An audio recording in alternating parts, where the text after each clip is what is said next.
cucina porque si no se me cae. Bonsoir. Une fois de plus, je suis parmi vous et je suis vraiment heureux. Pour cela, je vous salue au nom de notre Père éternel et je vous salue au nom de notre Sauveur et Seigneur Jésus-Christ. Je suis encore parmi vous ce soir et je suis heureux parce que je peux vous apporter un message de révélation. On sait que les révélations, c'est la vérité. La vérité, c'est pour le monde entier, afin que tous puissent grandir sur le chemin de Jésus. Et ce soir, ce que nous allons méditer ensemble, ce sont un petit peu les Écritures, la Genèse. Et on va voir, et on va écouter Genèse 22. C'est le Père Abraham et le Père éternel. Après ces choses, Dieu mit Abraham à l'épreuve et lui dit, Abraham, il répondit, me voici. On voit bien que, vous avez entendu, le Père éternel met Abraham à l'épreuve.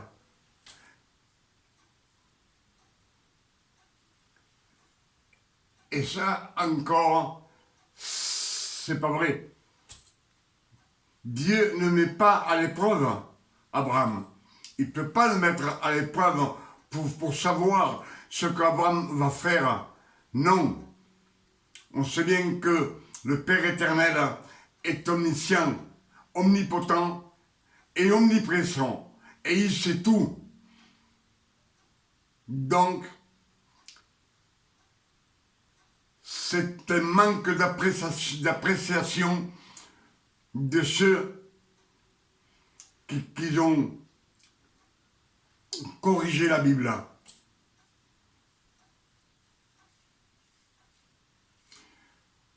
Ceux qui l'ont traduite, il y a une erreur. Vous le savez que le Père éternel est omniscient, il sait tout. Passé, futur et présent. Donc, il ne met pas à l'épreuve. Il ne le met pas à l'épreuve parce qu'il le sait.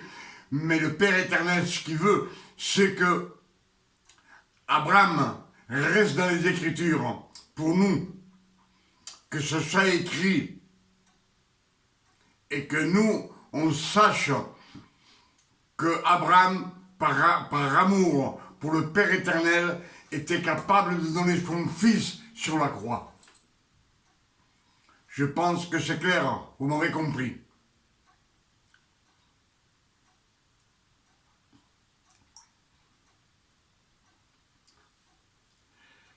Dieu dit, prends ton fils, ton unique, celui que tu aimes, Isaac, va-t'en au pays de Morija, et là, offre-le en holocauste sur une des montagnes que je te dirai. Abraham se leva de bon matin, sella son âne, et prit avec lui 2 serviteurs et son fils, Isaac. Il fendit du bois pour l'holocauste et partit pour aller au lieu que Dieu lui avait dit.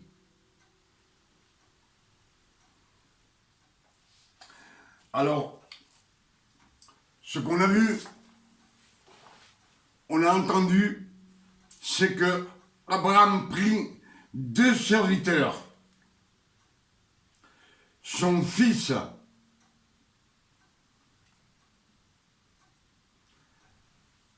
Abraham, 2 serviteurs et son fils, 4 ans.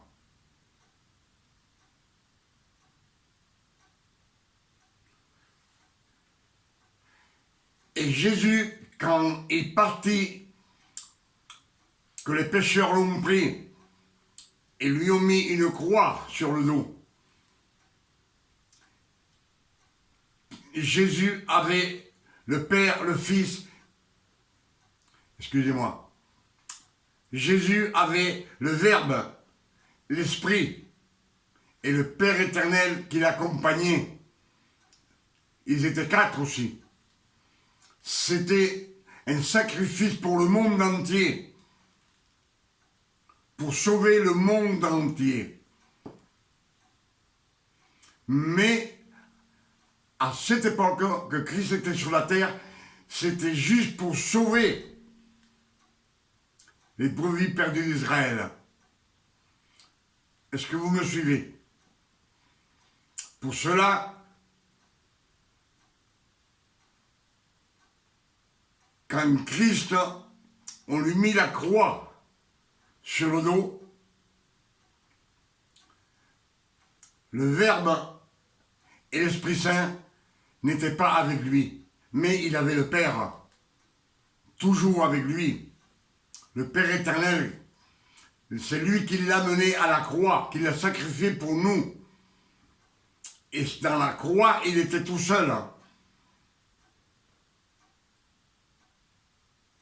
Pour cela, je vous dis, Abraham prit 2 serviteurs et son fils.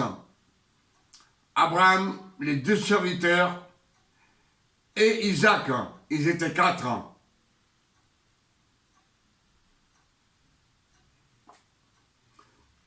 C'est pour ça qu'on discerne aussi le numéro 4.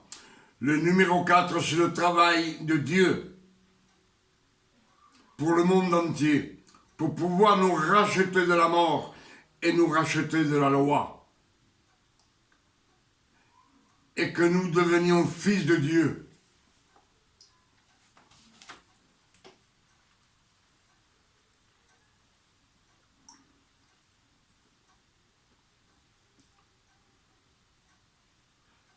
Abraham se leva de bon matin, sella son âne, et prit avec lui 2 serviteurs et son fils Isaac.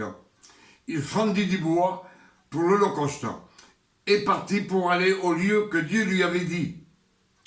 Le 3e jour, Abraham, levant les yeux, vit le lieu de loin. Et comme je vous dis, Abraham dit à ses serviteurs, restez ici avec l'âne. Moi et le jeune homme, nous irons jusqu'à là pour adorer et nous reviendrons auprès de vous. Les 2 serviteurs restèrent en bas de la montagne. Comme l'Esprit Saint et le Verbe sortirent du corps de Jésus quand il portait la croix.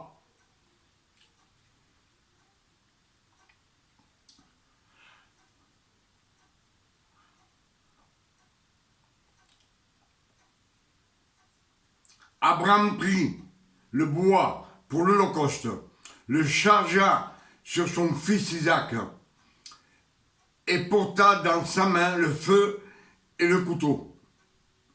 Et ils marchèrent tous 2 ensemble. Là, c'est Isaac qui représente Jésus, qui porte le bois et qui monte à la montagne.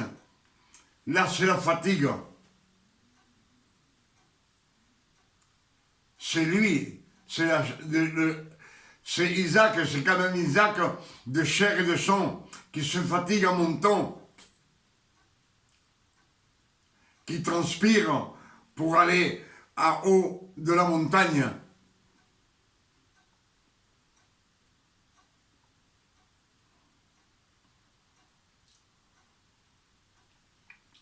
Alors Isaac parlant à Abraham, son père, dit, « Mon père », et il répondit, « Me voici mon fils, Isaac. Voici le feu et le bois, mais où est l'agneau pour l'Holocauste »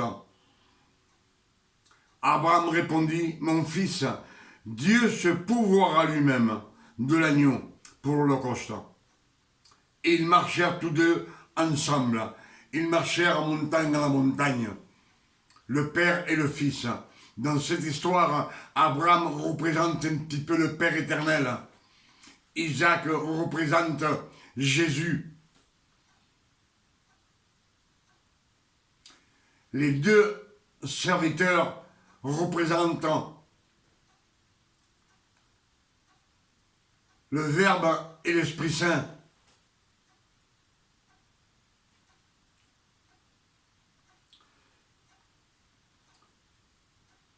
Puis Abraham étendit la main et prit le couteau pour égorger son fils. Alors là, l'ange de l'Éternel l'appela des cieux et dit, « Abraham, Abraham !» deux fois. Et il répondit, « Me voici. » L'ange dit, « N'avance pas la main sur l'enfant et ne lui fais rien, car je sais maintenant que tu crains Dieu et que tu n'as pas refusé ton fils unique. »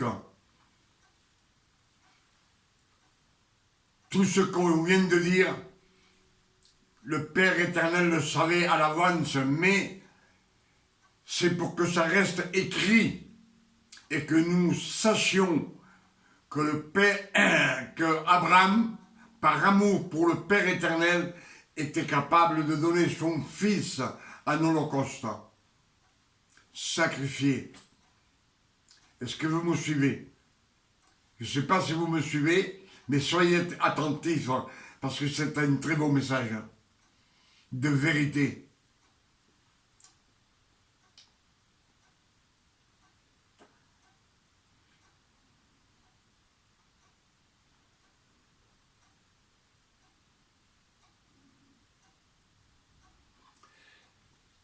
Genèse 22, verset 16. Et Dieu dit, « Je le jure par moi-même, parole de l'Éternel, parce que tu as fait cela et que tu n'as pas refusé ton fils unique, je te bénirai, je te multiplierai ta postérité comme les étoiles du ciel et comme le sable qui est sur le bord de la mer. Et ta postérité possédera la porte de ses ennemis. Toutes les nations de la terre seront bénies en ta postérité, parce que tu as obéi à ma voix. »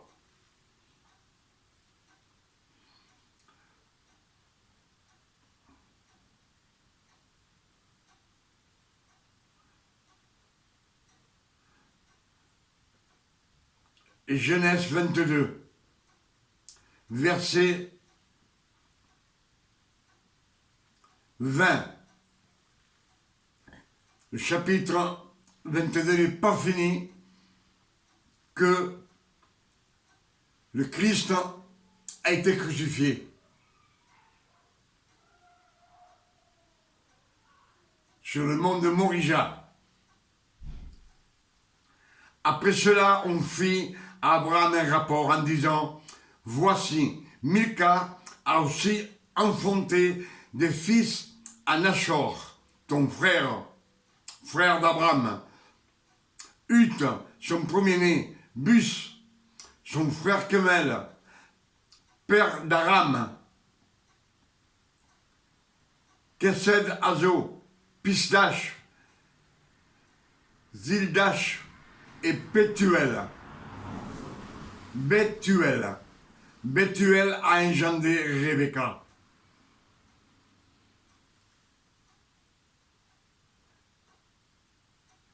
L'Église vient de naître, la fiancée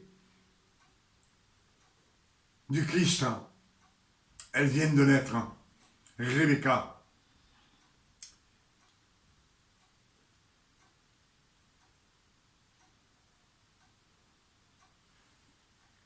Toute la descendance d'où doivent naître les 12 tribus est déjà prête, est déjà préparée par le Père éternel.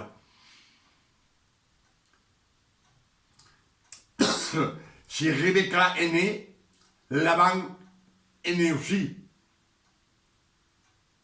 Ou il naîtra un peu plus tard, c'est pas écrit. Mais Laban, c'est le beau-père de Jacob et le père de Rachel et de Léa. Tout cela, c'est déjà prédit à l'avance pour que le peuple, les 12 tribus d'Israël viennent au monde. Ça a déjà été prédit. Je ne sais pas si vous me suivez, que quand Isaac est crucifié, quelque temps après, tout ce monde est né.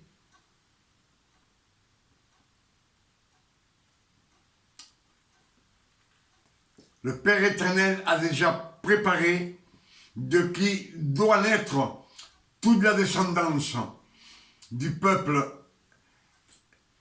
hébreu.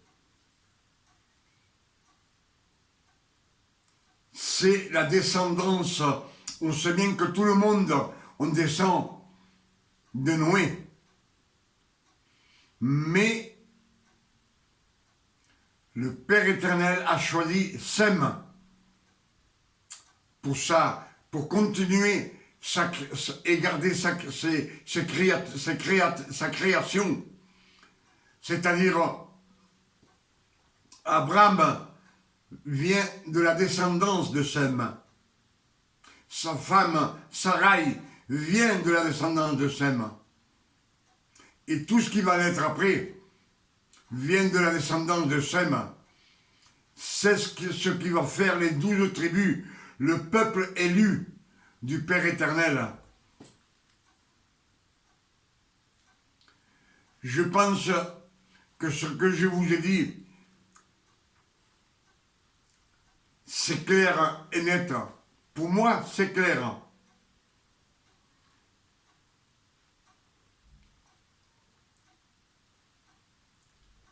Si le Christ devait acheter sur la croix la mort et effacer la loi, nous racheter de la loi. Pour cela, c'est écrit. Venez à moi, que je vous ai racheté.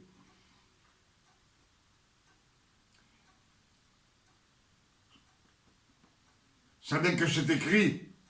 J'ai effacé vos péchés, vos iniquités, vos transgressions. Vous n'appartenez plus à la loi, mais à celui qui a ressuscité de la mort. Tout nous dit qu'il nous a rachetés de la loi.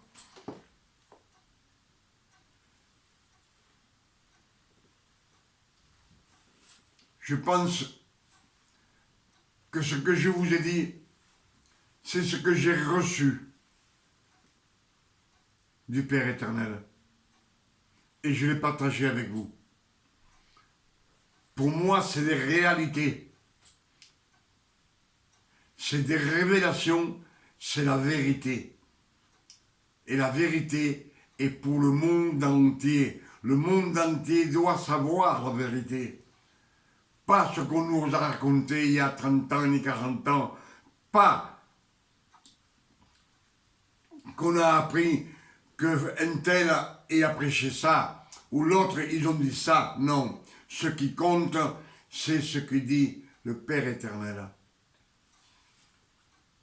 On a toujours tendance à prendre les 4 évangiles et se guider d'après les 4 évangiles. Mais les 4 évangiles, comme je vous ai dit dans mes vidéos précédentes, ce sont pour que nous, on sache ce que le Christ a fait sur la terre et ce que Jésus a souffert pour nous quand il était sur la terre.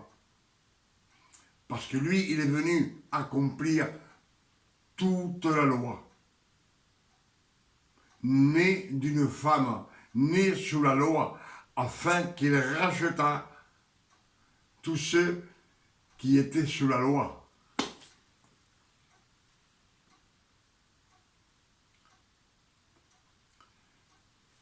ce que je viens de vous prêcher, ce sont les Écritures de la Sainte Bible. Et comme je vous le dis, à chaque fois, je vous mets en garde, ne soyez pas religieux. Quand on est religieux et on fait des choses religieuses, on revient à la loi. Et on ne peut pas mélanger la loi avec la grâce.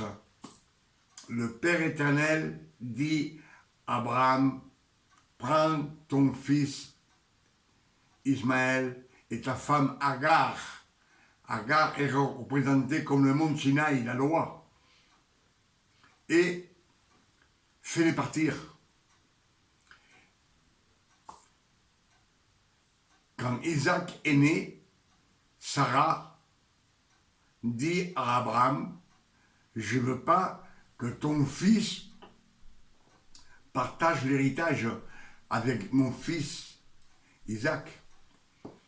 Et Abraham, par amour du Père éternel, il le fait partir. Donc je vous dis que Abraham représente un petit peu, dans ces versets, le Père éternel. C'est parce que c'est vrai. Parce que le Père éternel aussi, quand il a fait partir Adam et Ève du jardin d'Éden, je pense qu'il devait avoir le cœur gros pour sa création, pour ses enfants. Je pense que je vous ai dit beaucoup de choses ce soir. Vous savez, je ne sais pas combien de minutes qu'il y a, mais déjà dans le jardin d'Éden, c'était Dieu a fait ses plans. Vous remarquerez que le 6e jour, dans la deuxième création, dans le jardin d'Éden, le 6e jour, la mort a été prononcée. La désobéissance a été prononcée.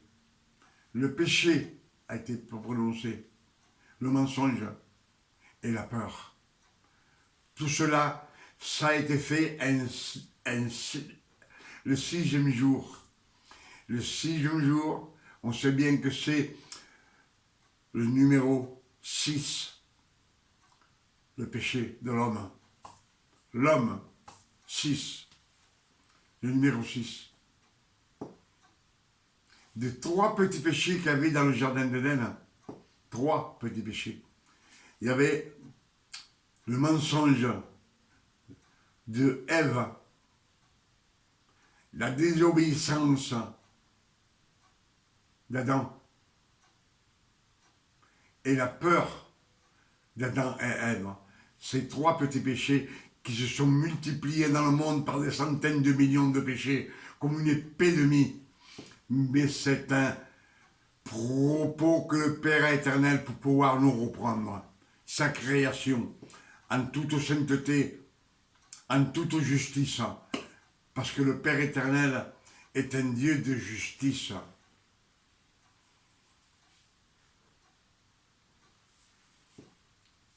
Mais voyez-vous que dans cette création qu'on vit,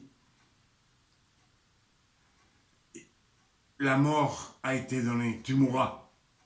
Le jour où tu en mangeras, tu mourras. Le mensonge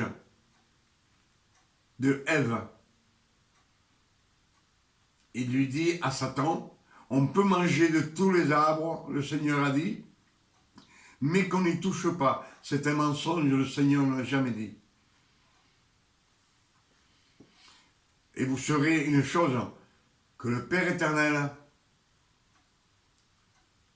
n'a rien défendu à Ève.